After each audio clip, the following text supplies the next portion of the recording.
아멘. 그렇게 될 줄로 믿습니다. 아멘. 오늘 우리가 히브리서 1장부터 3장을 한번 살펴보도록 하겠습니다. 우리가 통독 강해이기 때문에 이따가 음원 틀고 읽을 때 거기에 더 이렇게 마음을 쏟아서 같이 읽어주시기 바랍니다. 자, 우리 히브리서 누가 히브리서를 썼을까요? 저자가 누구일까요, 여러분? 아무도 모릅니다. 저자가 안 써 있죠? 여러분 성경에 보면 저자가 누구라고 안 써. 아무도 모릅니다. 뭐 율법에 대한 얘기가 많이 나오기 때문에 레위 족속이었던 누굽니까? 어, 바나바가 레위 족속이었거든요. 그래서 율법 얘기가 많이 나오는 걸 보니까 바나바가 썼다라는 그런 설도 있고, 뭐 문체가 너무 아름다워서 그다음에 아볼로가 그렇게 언변이 좋았잖아요.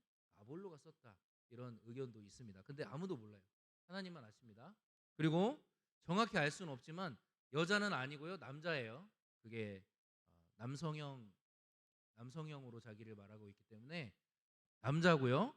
그 다음에 디모데를 언급을 해요. 디모데 여러분 아시잖아요. 디모데를 언급하는 걸 보니까 디모데랑 친분이 있구나. 바울도 알겠죠. 누군지는 모르지만 여기까지는 우리가 알 수가 있습니다. 저작 시기에 대해서는 보면 이 지금 히브리서 말씀 안에 아직 피 흘리기까지 싸우지 않았다 이런 말씀이 있어요. 피 흘리기까지 싸우지 않았다. 그런 걸 보니까 네로 황제가 등극했을 때는 이제 정말 기독교인들을 죽이는, 피를 흘리는 그런 박해가 있었거든요.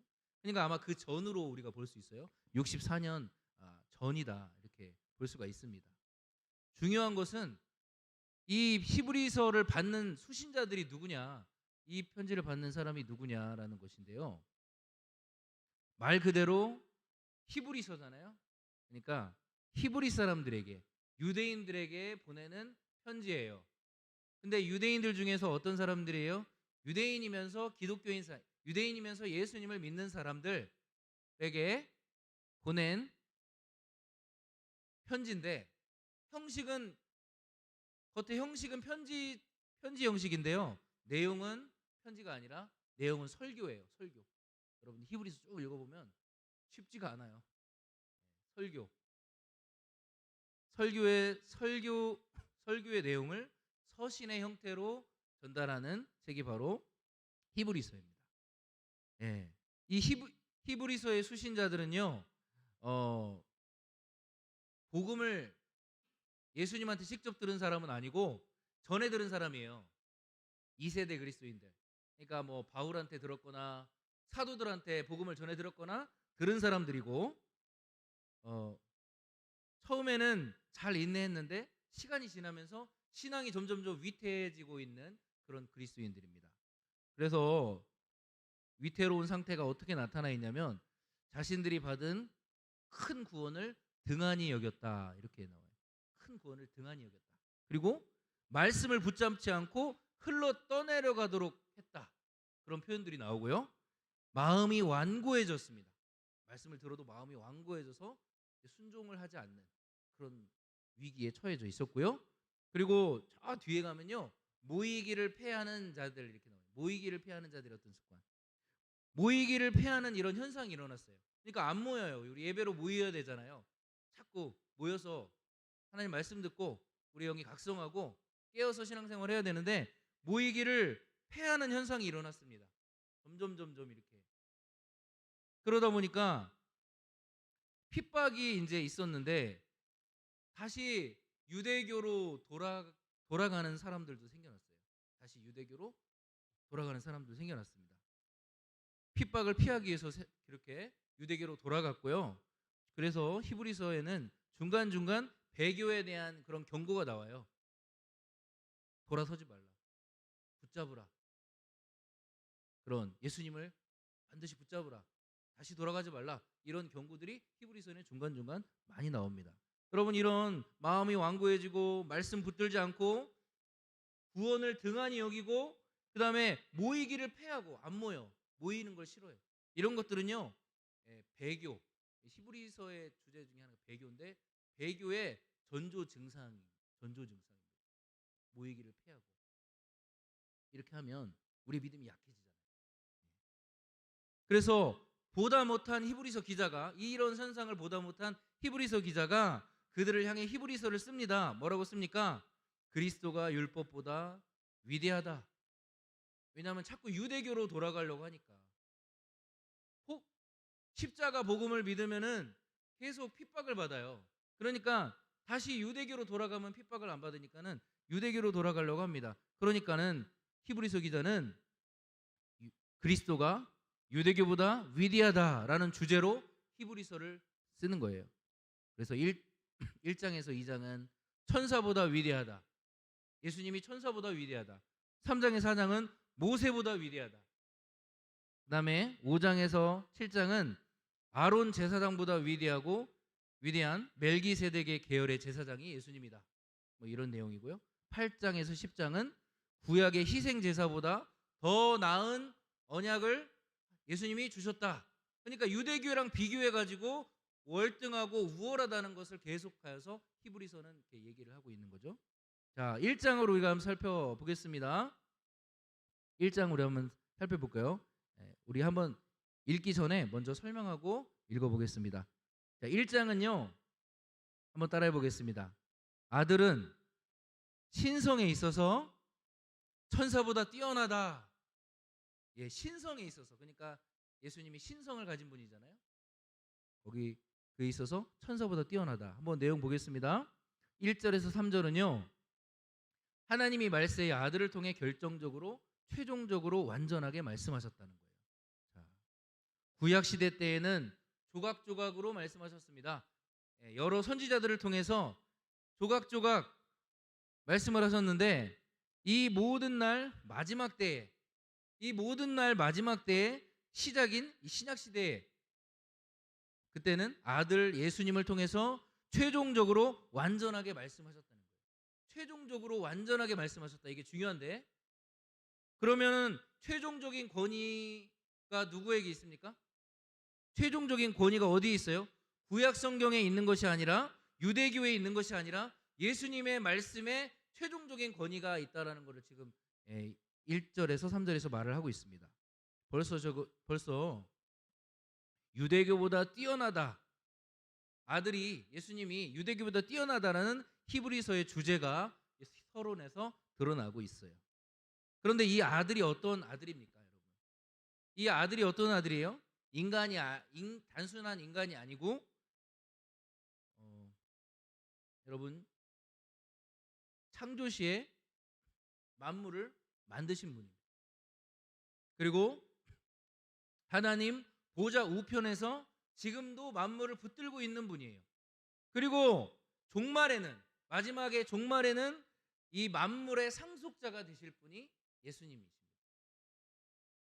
그죠? 우주의 왕이시고 실권자가 예수 그리스도예요. 그리고 3절 보세요, 여러분. 3절 후반절에는 하나님의 본체의 형상으로서 하나님의 본질을 그대로 보여주는 아들이에요.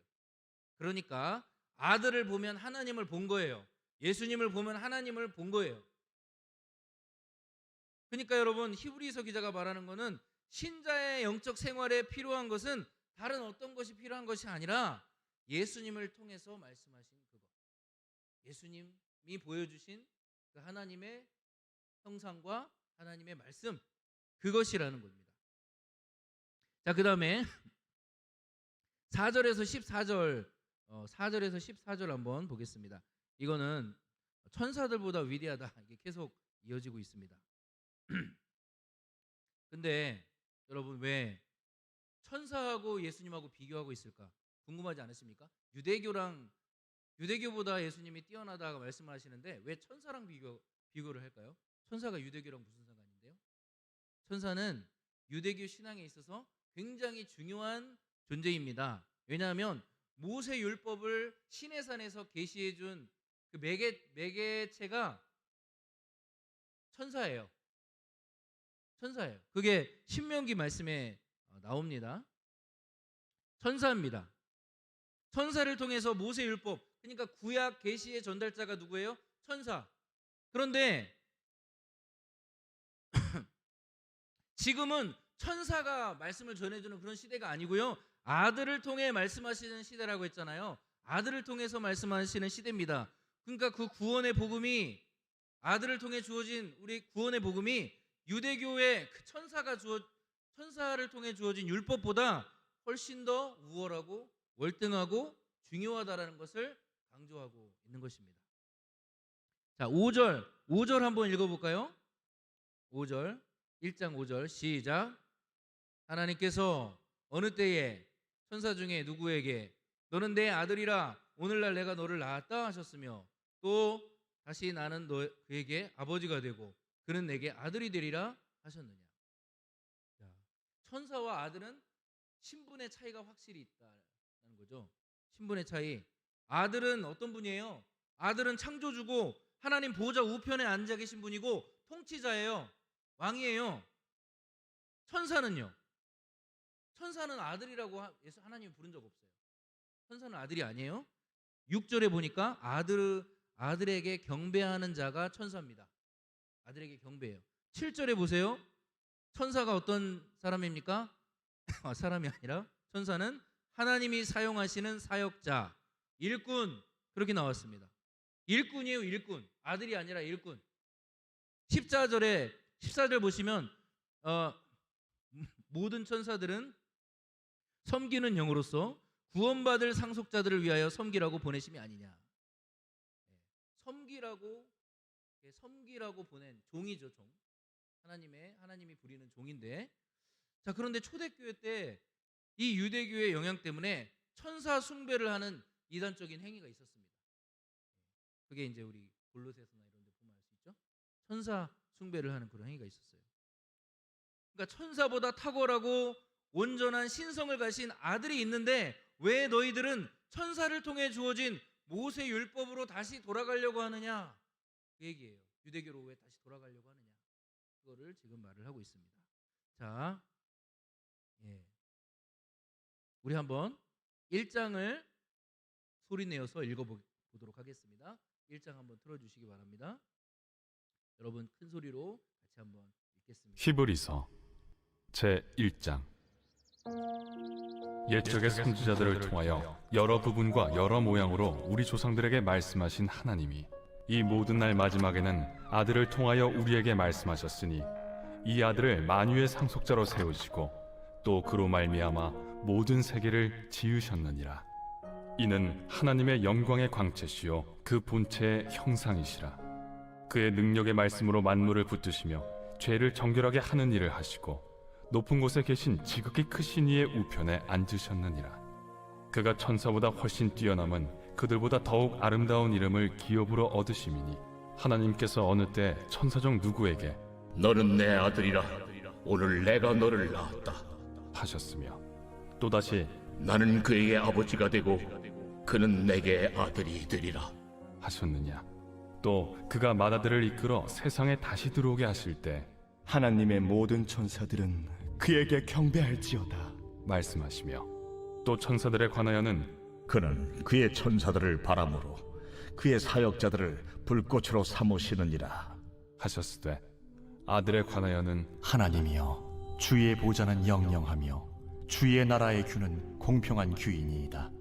주께서 의를 사랑하시고 불법을 미워하셨으니 그러므로 하나님 곧 주의 하나님이 즐거움의 기름을 주께 부어 주를 동료들보다 뛰어나게 하셨도다 하였고 또 주여, 태초에 주께서 땅에 기초를 두셨으며 하늘도 주의 손으로 지으신 바라 그것들은 멸망할 것이나 오직 주는 영존할 것이요 그것들은 다 옷과 같이 낡아지리니 의복처럼 갈아입을 것이요 그것들은 옷과 같이 변할 것이나 주는 여전하여 연대가 다함이 없으리라 하였으나 어느 때 천사 중 누구에게 내가 내 원수로 내 발등상에 되게 하기까지 너는 내 우편에 앉아 있으라 하셨느냐.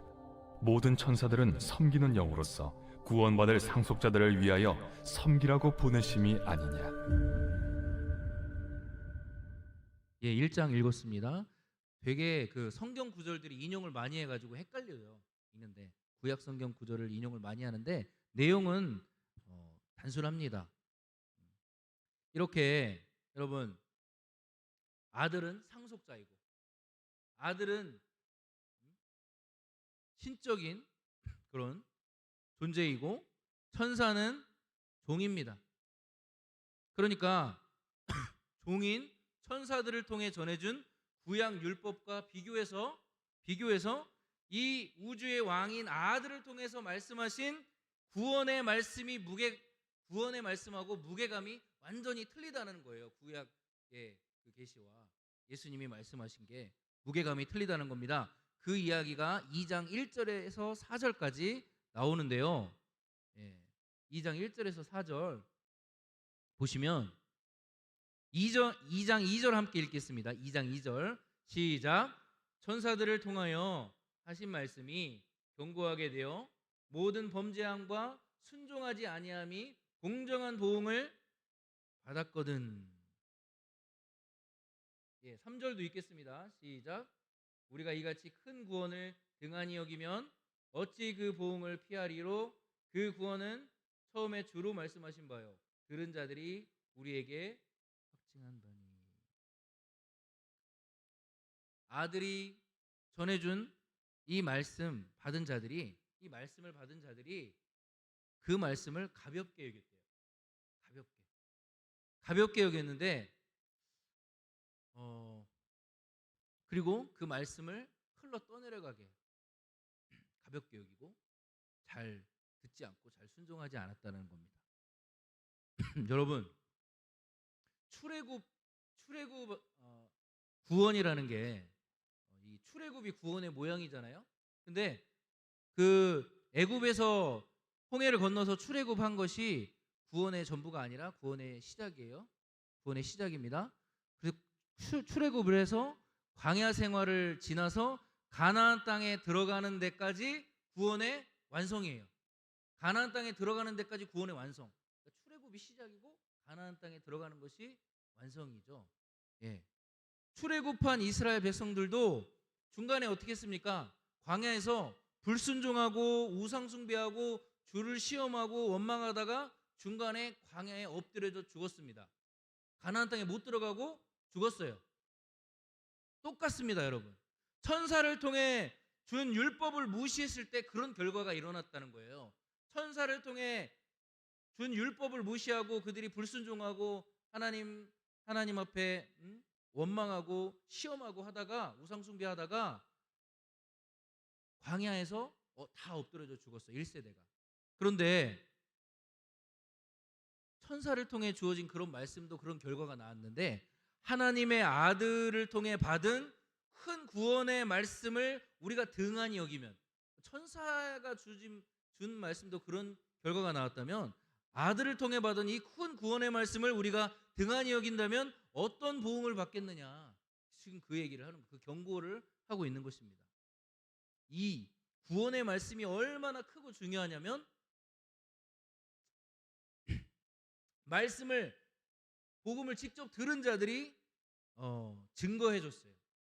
직접 들은 자들이 증거를 해줬고, 그리고 하나님께서도 성령의 기적과 표적들을 통해서 이 구원의 말씀이 얼마나 중요한 것인 거를 증거를 해줬어요. 그러니까 여러분, 하나님으로부터 온 이 분명한 말씀, 하나님으로부터 온 분명한 이 구원의 복음을 우리가 거부하는 것은, 명백한 이 복음을 거부하는 것은 배교의 시작인 거예요. 배교의 시작. 너무나도 확실하기 때문에, 너무나도 중요하고 확실한 이 말씀, 아들이 준 말씀을 거부하는 것은 배교의 시작이라는 거예요. 그래서 여러분, 우리는 예수님의 말씀을 그냥 도덕 교훈으로 여기면 안 됩니다. 여기에 내 생사가 달려있다. 진짜 내 생사가 달려있다. 바울의 말처럼 정말 여러분, 두렵고 떨림으로 너희 구원을 이루어가라, 그렇게 말씀하신 것처럼 그렇게 해야 됩니다. 주님께 끝까지 붙어있는 사람이 되어야 하는 것입니다. 자, 5절에서 18절 보겠습니다. 천사와 구별되신 완전하신 인간 예수님. 아까는 1장에서는 신성에 대해서 얘기했죠. 예수님의 신성이 천사보다 뛰어나다라고 했는데 2장 여기에서는 이제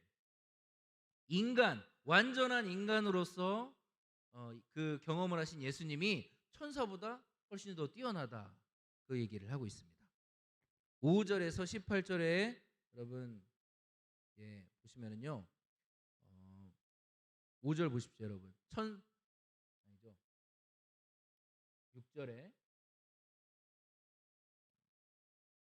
7절, 우리 7절 같이 한번 읽어보겠습니다. 시작. 그를 잠시 동안 천사보다 못하게 하시며 영광과 존귀로 하늘 씌우시며. 천사보다 잠시 동안 못하게 하셨어요. 누가요?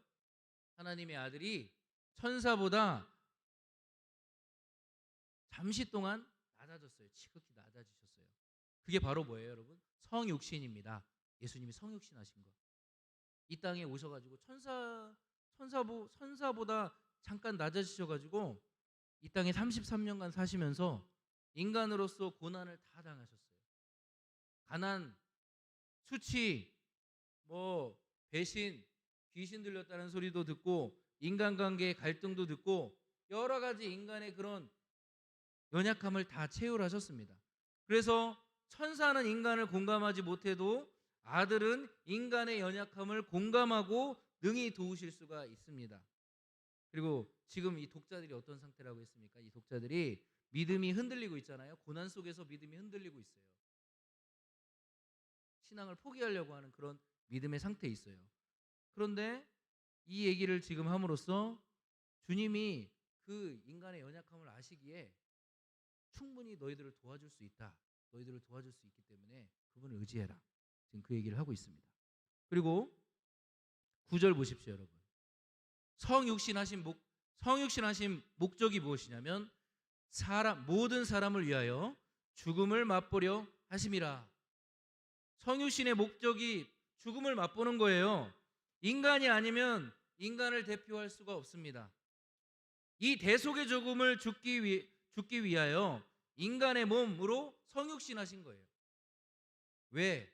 인간 대표로 인간을 위하여 사망이라는 죄값을 치르려면 인간이 되어야 합니다. 인간 대표가 되어야 되니까 인간이 되어야 합니다. 십자가를 통해 인간의 죄로 인해 인간 세계에 들어온 사망, 죽음, 이 세력을 정복하고 완전히 뒤집어 버리셨습니다. 그리고 인간이 다시 하나님의 영광으로 접근할 수 있도록 구원의 문을 활짝 열어놓으신 분이 예수님이십니다. 이걸 구원의 창시자다, 그렇게 말을 합니다. 그래서 신자는 더 이상 사망을 두려워하지 않습니다. 믿으십니까, 여러분? 신자는 더 이상 사망을 두려워하지 않습니다. 지금 목숨이 위태롭고 핍박과 고통이 오니까 신앙을 포기하려고 하는 그 사람들에게 지금 이 얘기를 하고 있어요. 죽음의 세력을 정복했다, 사망을 정복했다, 그 얘기를 하고 있습니다. 이것이 바로 예수님의 대제사장적인 사역입니다. 자, 우리 2장을 읽어보겠습니다. 2장을 큰 소리로 한번 같이 읽겠습니다. 제2장. 그러므로 우리는 들은 것에 더욱 유념함으로 우리가 흘러 떠내려가지 않도록 함이 마땅하니라. 천사들을 통하여 하신 말씀이 견고하게 되어 모든 범죄함과 순종하지 아니함이 공정한 보응을 받았거든. 우리가 이같이 큰 구원을 등한히 여기면 어찌 그 보응을 피하리요. 이 구원은 처음에 주로 말씀하신 바요, 들은 자들이 우리에게 확증한 바니 하나님도 표적들과 기사들과 여러 가지 능력과 및 자기의 뜻을 따라 성령이 나누어 주신 것으로서 그들과 함께 증언하셨느니라. 하나님이 우리가 말하는 바 장차 올 세상을 천사들에게 복종하게 하심이 아니니라. 그러나 누구인가가 어디에서 증언하여 이르되 사람이 무엇이기에 주께서 그를 생각하시며 인자가 무엇이기에 주께서 그를 돌보시나이까. 그를 잠시 동안 천사보다 못하게 하시며 영광과 존귀로 관을 씌우시며 만물을 그 발 아래에 복종하게 하셨느니라 하였으니 만물로 그에게 복종하게 하셨은즉 복종하지 않은 것이 하나도 없어야 하겠으나 지금 우리가 만물이 아직 그에게 복종하고 있는 것을 보지 못하고 오직 우리가 천사들보다 잠시 동안 못하게 하심을 입은 자 곧 죽음의 고난 받으심으로 말미암아 영광과 존귀로 관을 쓰신 예수를 보니 이를 행하심은 하나님의 은혜로 말미암아 모든 사람을 위하여 죽음을 맛보려 하심이라. 그러므로 만물이 그를 위하고 또한 그로 말미암은 이가 많은 아들들을 이끌어 영광에 들어가게 하시는 일에 그들의 구원의 창시자를 고난을 통하여 온전하게 하심이 합당하도다. 거룩하게 하시는 이와 거룩하게 함을 입은 자들이 다 한 근원에서 난지라. 그러므로 형제라 부르시기를 부끄러워하지 아니하시고 이르시되 내가 주의 이름을 내 형제들에게 선포하고 내가 주를 교회 중에서 찬송하리라. 하셨으며 또다시 내가 그를 의지하리라.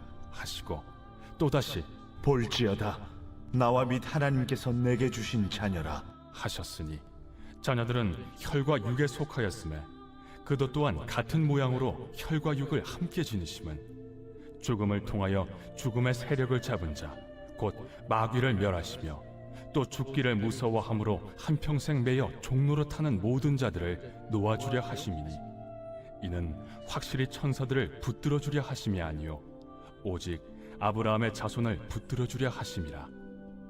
그러므로 그가 범사의 형제들과 같이 되심이 마땅하도다.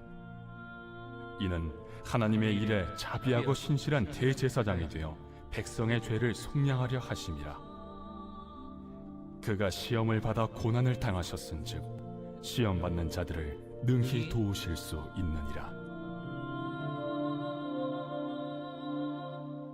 2장을 읽었는데 역시 어렵습니다. 근데 예수님의 아까 1장에서는 신성에 대해서 얘기했는데 2장에서는 예수님이 낮아지셔서 성육신 하셔서 인간이 되셨다. 그래서 구원의 길을 열어놓으셨다. 그 얘기를 하고 있죠. 구원의 길을 열어놓으셨다. 그래서 시험 받는 자들, 지금 이 히브리서 기자들이 시험을 받고 있잖아요.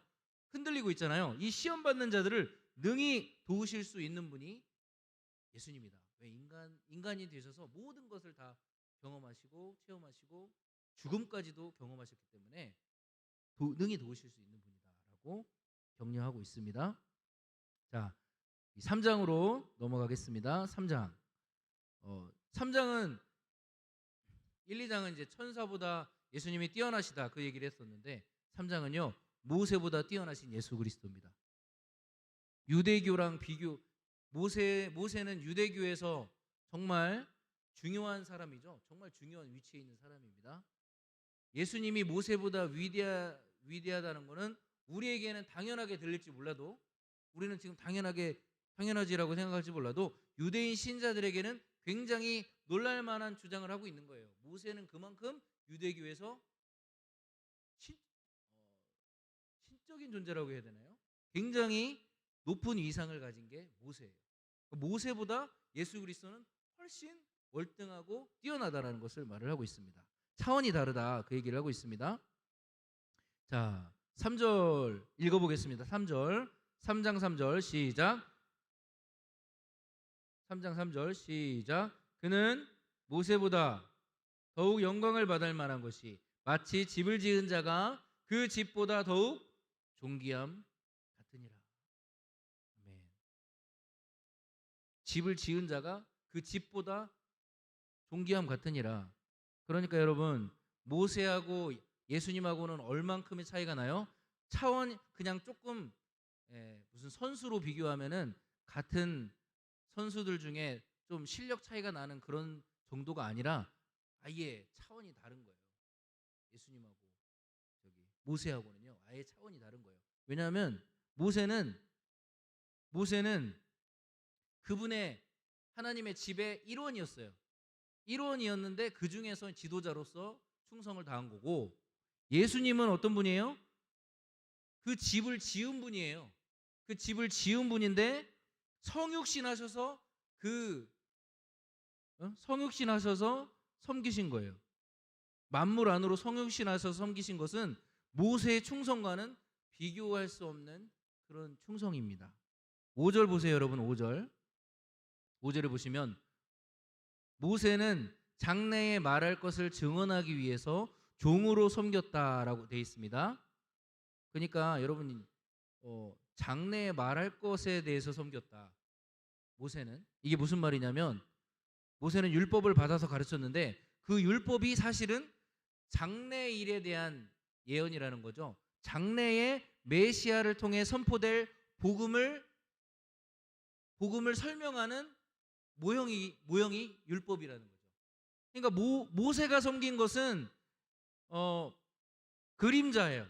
모세가 섬긴 것은 모형이고 그림자고 하나님의 아들이 바로 그 실체입니다. 모세가 율법을 통해 설명한 그 실체가 바로 하나님의 아들 예수님이라는 것입니다. 예. 모세는 장차올 아들 예수님을 보여주는 모형일 뿐이다. 그리고 여러분 6절에 뭐라고 말합니까? 6절 우리가 소망과 확신과 자랑을 끝까지 잡고 있으면 우리가 그의 집이라. 무슨 말일까요? 한글이 더 어려울 때가 있어요. 너무 어려워요, 여러분. 이게 무슨 말이냐면 소망의 확신과 자랑은 복음을 확신하고 붙잡는 것을 말하는 거예요. 우리가 처음에 복음을 믿고 천국에 대한 확신을 가지고 있잖아요. 그런데 핍박 때문에 중간에 복음에 대한 소망이 흔들리고 담대함이 흔들리고 확신을 버릴 수 있습니다. 근데 그러지 말고 끝까지 붙잡아야 된다. 그 복음에 대한 소망을 끝까지 붙잡아야 된다.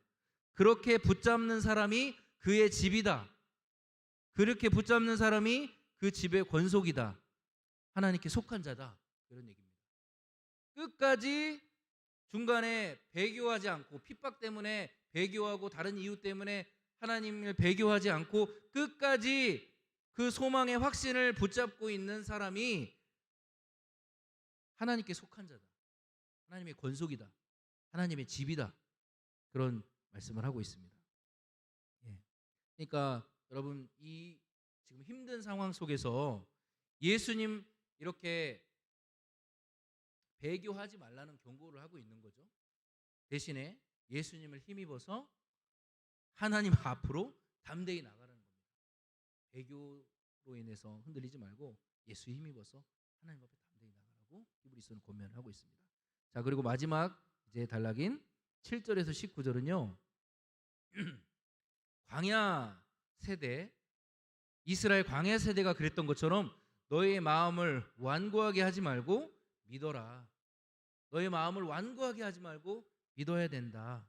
불신과 마음의 강팍함에 대해서 경고를 하고 있습니다. 왜냐하면 지금 히브리서 수신자들이 바로 이 광야의 이스라엘과 같은 상황에 처해 있어요. 마음이 강팍해져 있어요. 하나님을 불신하기 시작했어요. 그렇기 때문에 지금 이 경고를 하고 있는 거예요. 여러분, 우리가 구약을 잘 알잖아요. 출애굽 1세대는 가나안 땅이라는 약속의 땅에 들어갈 것을 약속을 받았습니다. 그런데 광야길을 가는 동안 마음이 완고해졌어요. 그들이 하나님의 뜻이 무엇인지를 알면서도 그들이 하나님을 거역했습니다. 거역했어요. 그거를 완고하다고 하는 거예요. 하나님의 뜻이 뭔지를 아는데 거역하는 것을 완고하다고 말을 합니다. 왜 여러분 바로 왕이 이스라엘을 보내는 것이 하나님 뜻인 줄 알면서도 안 보냈잖아요. 끝까지. 근데 바로의 마음이 강팍했다. 완고했다. 그렇게 나오죠. 하나님 뜻이 뭔지를 알아요. 근데 그거를 반복적으로 계속 거부하는 거예요. 불순종하고. 그래서 하나님이 이들에게 노하여 맹세했습니다. 뭐라고 맹세합니까? 11절에 보니까 뭐라고 11절 보세요. 그들이 내 안식에 들어가지 못하리라. 이건 뭐예요? 가나안 땅에 못 들어간다는 거예요. 안식의 땅이 가나안 땅에 못 들어간다는 거죠.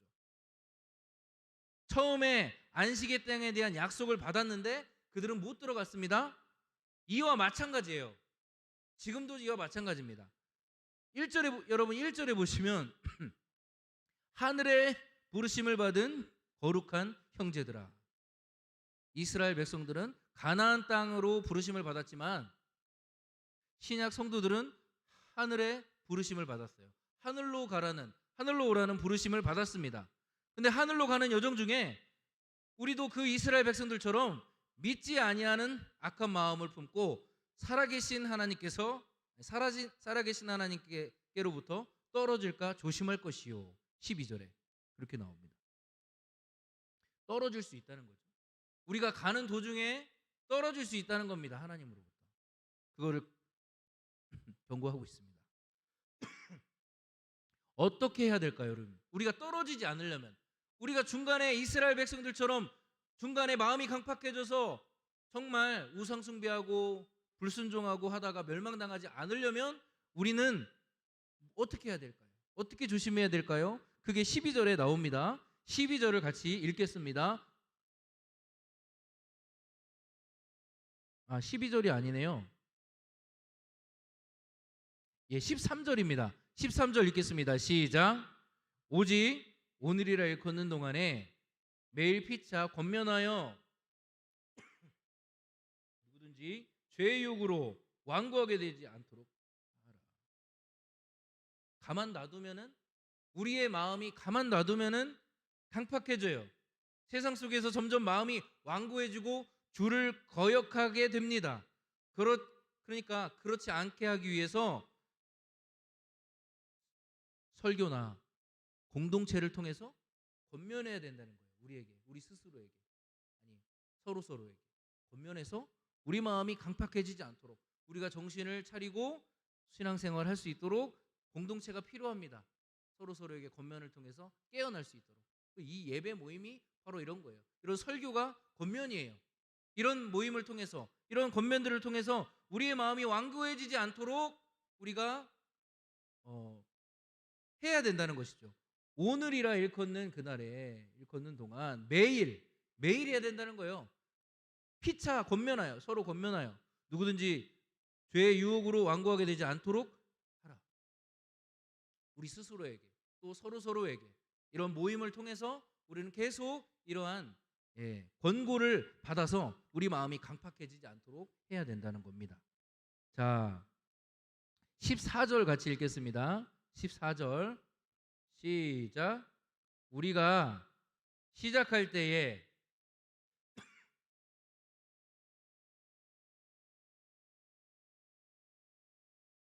참여한자가 되리라. 또 비슷한 말씀이 반복이 되고 있어요. 시작할 때 확신한 것은 뭐예요? 시작할 때 확신한 것은 복음을 믿고 확신한 거예요. 처음에 복음을 믿고 확신한 거고, 그러나 그것을 끝까지 견고히 잡고 있어야지 중간에 마음이 완고해져서 거역하고 그러면 안 되고요. 끝까지 붙잡고 있어야 그리스도와 함께 참여한 자가 된다. 이 말은 뭐예요, 여러분? 그리스도와 함께 참여한다는 이 말은 영원한 안식, 하나님 나라 유업으로 받는다는 겁니다. 그러니까 난 한 번 믿었다, 난 처음에 믿었다, 그러니까 그게 한 번 믿었으니까 됐다, 그게 아니고요. 그 믿음을 끝까지 붙잡고 있어요. 마음이 강팍해져가지고 하나님을 믿지 않는 악심을 품고 이스라엘 백성들처럼 멸망하지 않고 끝까지 그 마음을, 확신을 견고히 잡고 있어야 된다라고 말을 하고 있습니다. 자, 우리 3장을 같이 한번 읽어보겠습니다. 모세보다 더 뛰어나신 예수 그리스도 3장 같이 읽고 기도하겠습니다. 제 3장. 그러므로 함께 하늘의 부르심을 받은 거룩한 형제들아, 우리가 믿는 도리의 사도이시며 대제사장이신 예수를 깊이 생각하라. 그는 자기를 세우신 이에게 신실하시기를 모세가 하나님의 온 집에서 한 것과 같이 하셨으니, 그는 모세보다 더욱 영광을 받을 만한 것이 마치 집 지은 자가 그 집보다 더욱 존귀함 같으니라. 집마다 지은 이가 있으니 만물을 지으신 이는 하나님이시라. 또한 모세는 장래에 말할 것을 증언하기 위하여 하나님의 온 집에서 종으로서 신실하였고, 그리스도는 하나님의 집을 맡은 아들로서 그와 같이 하셨으니, 우리가 소망의 확신과 자랑을 끝까지 굳게 잡고 있으면 우리는 그의 집이라. 그러므로 성령이 이루신 바와 같이 오늘 너희가 그의 음성을 듣거든 광야에서 시험하던 날에 거역하던 것 같이 너희 마음을 완고하게 하지 말라. 거기서 너희 12가 나를 시험하여 증언하고 40년 동안 나의 행사를 보았느니라. 그러므로 내가 이 세대에게 노하여 이르기를 그들이 항상 마음이 미혹되어 내 길을 알지 못하는도다 하였고 내가 노하여 맹세한 바와 같이 그들은 내 안식에 들어오지 못하리라 하였다. 하였느니라. 형제들아, 너희는 삼가 혹 너희 중에 누가 믿지 아니하는 악한 마음을 품고 살아계신 하나님에게서 떨어질까 조심할 것이요 오직 오늘이라 일컫는 동안에 매일 피차 권면하여 너희 중에 누구든지 죄의 유혹으로 완고하게 되지 않도록 하라. 우리가 시작할 때 확신한 것을 끝까지 견고히 잡고 있으면 그리스도와 함께 참여한 자가 되리라. 성경에 일렀으되 오늘 너희가 그의 음성을 듣거든 격노하시게 하던 것 같이 너희 마음을 완고하게 하지 말라. 하였으니 듣고 격노하시게 하던 자가 누구냐? 모세를 따라 애굽에서 나온 모든 사람이 아니냐? 또 하나님이 40년 동안 누구에게 노하셨느냐? 그들의 시체가 광야에 엎드러진 범죄한 자들에게가 아니냐? 또 하나님이 누구에게 맹세하사 그의 안식에 들어오지 못하리라 하셨느냐? 곧 순종하지 아니하던 자들에게가 아니냐? 이로보건대 그들이 믿지 아니하므로 능히 들어가지 못한 것이라. 맨 마지막에 그들이 믿지 아니함으로 들어가지 못한 것이다. 이스라엘 백성들이 믿지 아니함으로 가나안 땅에 못 들어갔어요. 그러니까 믿음이라는 것은 처음 믿고 처음 믿었을 때 끝나는 것이 아니라 그 믿음 안에 사는 거예요. 그 믿음으로 사는 것입니다. 살다가 이스라엘 백성들은 중간에 믿지 않는 악한 마음을 품었어요. 그리고 멸망을 당했죠. 마찬가지입니다. 우리는 믿지 않는 것이 아니라 믿어야 돼요. 끝까지 믿어야 되는 것이죠. 끝까지 믿어야 가나안 땅에 들어가는 것처럼 우리도 하나님나라에 끝까지 그 어떠한 핍박이나 어떠한 그 환난이나 이런 것들을 믿음으로 이겨내고 견뎌내야 우리가 들어갈 수 있다는 것입니다. 하나님 나라에. 우리가 이제 말씀 맺겠습니다, 여러분.